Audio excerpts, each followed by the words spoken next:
கிராமப்புற மாணவர்களுக்கு பொறியியல் மற்றும் மருத்துவக் கல்லூரிகளில் 15 விழுக்காடு இடஒதுக்கீடு கொண்டு வந்தார்.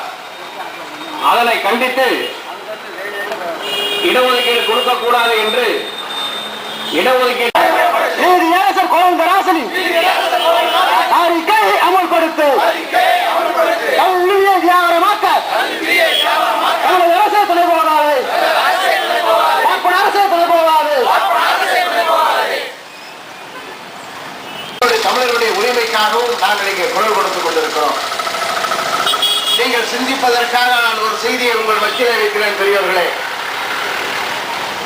நீங்க ஒரு கடைக்கு போறீங்க, ஒரு பப்பாளி பழம் வச்சிருக்கிறான். ஒரு கடையில போனா அந்த பப்பாளி பழம் 7 ரூபா, இன்னொரு கடைக்கு போனா அந்த பப்பாளி பழம் 10 ரூபா, இன்னொரு கடைக்கு போனா அந்த பப்பாளி பழம் 20 ரூபா என்று ஒரு பொருளுக்கு 3 விலை வச்சா நீங்க என்ன சொல்லுவீங்க?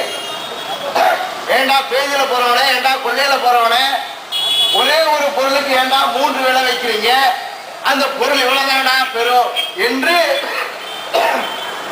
ஒரு பொருளினுடைய விலையை நிர்ணயம் செய்வதிலே அக்கறை காட்டக்கூடிய தமிழ் சொந்தங்களே, உங்களுடைய பிள்ளைகளுடைய படிப்பிற்கு, உங்களுடைய பிள்ளையை படிப்பதற்கு பள்ளிக்கூடத்தில் கொண்டு சேர்க்கணும்னு சொன்னா அங்க இருக்கக்கூடிய கல்வி முதலாளிகள் சொல்லுகிறார், அவர் கேட்கக்கூடிய பணத்தை 40,000, 50,000, 20,000 என்று சொல்லி உங்களுடைய குழந்தைகளை வைத்து அவன் கொள்ளையடித்துக் கொண்டிருக்கிறாங்க.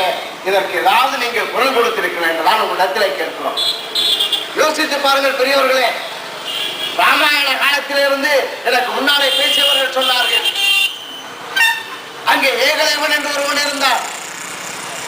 அவன் ஏகலைவன் என்ன செய்யலானா, காட்டுக்குள்ள ஒரு யானை மேல வில்ல அம்பு பாய்ச்சினா, இது கதை. அந்த அம்பு என்ன பண்ணுச்சுன்னா யானையினுடைய வயிற்றை கிழிச்சுக்கிட்டு அந்த பக்கம் போயிடுச்சு அம்பு. அது ஒரு குளத்து பக்கத்துல போய் நிக்கிற போது அங்க இருக்கக்கூடிய அந்த முனிவர் வந்து பார்த்தார், யாராவது ஒரு பக்கத்துல அம்பு போய் இன்னொரு பக்கத்துல அம்பு வெளியே வர்ற வரைக்கும் இந்த வில்வத்தையை கத்துக்கிட்டவன் யாரான்னு பார்த்தார். அப்படி தேடி வருகிற போது ஏகலைவன் நின்னான். ஏகலைவன் நிக்கிற போது கேட்டாரு, யாரப்பா இந்த அம்பு எய்ததுன்னு சொன்னார். அந்த ஏகலைவன் சொன்னான், நான் தான் ஐயா அம்பு எய்தேன்னு சொன்னார். உனக்கு இந்த வில்வத்தையை கற்றுக் கொடுத்தது யாருன்னு கேட்டான். உடனே அந்த முனிவர் கேட்டவன அந்த ஏகலைவன் சொன்னா, ஐயா நீங்க தாயா கத்துக் கொடுத்தீங்கன்னா, நான் உனக்கு நேரடியா கத்துக் கொடுக்கலையே, எப்படா கத்துக்கிட்டேன் அப்படின்னா, நான் உங்களை மாதிரி ஒரு உருவம் செஞ்சு வச்சு டெய்லி கும்பிட்டு உங்கள்ட்ட இருந்து வில்வத்தை கத்துக்கிடுவேன். அப்படி கத்துக்கிட்டதுனாலதான் இந்த பெரிய சாகசத்தை செய்ய முடிஞ்சதுன்னு சொன்னான். உடனே அந்த பாப்பா சொன்னா, என்ன சூத்திரம் பையில, நீ இப்படி வந்து அம்பியர் அளவுக்கு நீ என்ன வச்சு கத்துக்கிட்டா நீ குருதட்சணை கொடுக்கணும்னா, என்னையா குருதட்சணை கொடுக்கணும் அவன் சொன்னான். நீ அம்பு எய்வதற்கு காரணமாக இருக்கக்கூடிய அந்த கட்ட விரலை எனக்கு காணிக்கா கொடுன்னு அன்னை புராண காலத்திலேயே இங்க இருக்கக்கூடிய சூத்திரர்கள், ஒடுக்கப்பட்ட மக்கள் கல்வி பயிலக்கூடாதுன்னு எழுதி வைத்தார்கள். பெரியவர்களே, அதனுடைய தொடர்ச்சியாக தான் தமிழ்நாட்டிலே ராஜகோபாலாச்சாரியும் அதற்கு பின்னாலே அவருடைய பேத்தி ஜெயலலிதாவும் ஒடுக்கப்பட்ட மக்களுடைய கல்வியிலே கை வைக்கிறார். நான் ஜெயலலிதாவை பார்த்து கேட்கிறேன், உங்களை பார்த்து கேட்கிறேன், சமச்சீர் கல்வியிலே நீங்கள் என்ன குற்றம் கண்டீர்கள்? சமச்சீர் கல்வியே உங்களுக்கு என்ன தெரியும்? நீங்க படித்தீர்கள ஊட்டி கான்வென்ட்ல அந்த கல்வியை சாதாரண என்னுடைய தமிழ் பிள்ளையும் படிப்பதற்கு உங்களுக்கு ஏன் காழ்ப்புணர்ச்சி? நீங்க வேணா ஊட்டி கான்வென்ட்ல படிக்கலாம், நீங்க இருக்கக்கூடிய அமைச்சர் வீட்டு பிள்ளை அங்க இருக்கக்கூடிய கான்வென்ட்ல படிக்கலாம்.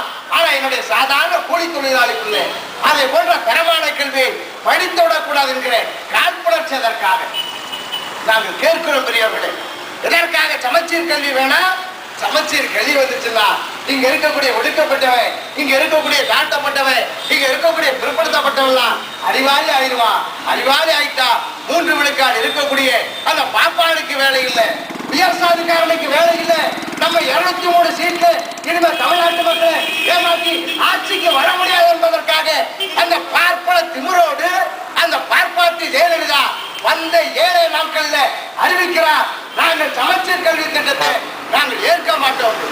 யார் ஏற்பைய உன்னை மறுக்க சொல்வதற்கு யார்? அரசுடைய சார்பிலே மக்களுடைய வரி பணத்திலே அடிக்கப்பட்ட புத்தகத்தை வீணடிக்கிறார். காரணம் கேட்டார், முன்னாள் முதலமைச்சருடைய கவிதை அதுல இருக்குது. ஏன் உன்னுடைய ஆட்சி காலத்துல இங்க இருந்து தேசிய போக்குவரத்து கழகம் நீ வச்சியா இல்லையா? அந்த பஸ்ல உன்னுடைய புகைப்படத்தை நீ போட்டு ஓட்டியா இல்லையா? அப்பெல்லாம் கேட்கலையா? நாங்க கேட்கிறோம் பெரியவர்களே. யார் ஆட்சிக்கு வந்தாலும் அவருடைய படத்தை போட்டு தமிழ்நாட்டில் சீரழிக்கிறீங்க. ஆனால் சமச்சீர் கல்வியில அவருடைய கவிதை இருக்கிறது என்பதற்காக இன்றைய தினத்திலே சமச்சீர் கல்வி எல்லாம் நாங்க ஏத்துக்க மாட்டோம் அப்படின்னு சொல்றாங்க. நேற்று கூட ஒரு அறிவிப்பு சொல்லியிருக்காங்க. தனியார் கல்வி கட்டணத்துல பெற்றோர்கள் வந்து எங்களை புகார் செஞ்சாங்கன்னா நாங்கள் அந்த புகாரை ஏற்றுக்கொண்டு நடவடிக்கை எடுப்போம் என்று சொல்லியிருக்கிறோம்.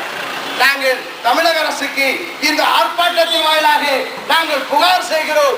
தனியார் பள்ளிகள் இங்கே கொள்ளடிக்கிறார்கள். நாங்கள் தூத்துக்குடியில் இருக்கக்கூடிய பள்ளிகளுடைய 2 பள்ளிகளை சொல்றோம். நாங்கள் இருக்கக்கூடிய உளவுத்துறைகள் நீங்கள் ஆய்வு செஞ்சு அவங்க மேல நடவடிக்கை எடுங்க.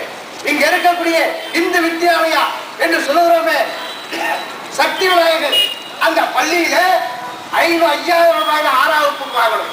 ஆனால் 15000 ரூபாய் அங்கே வாங்குகிறார்கள். வாங்குகிற பணத்திற்கு ரசீது கிடையாது.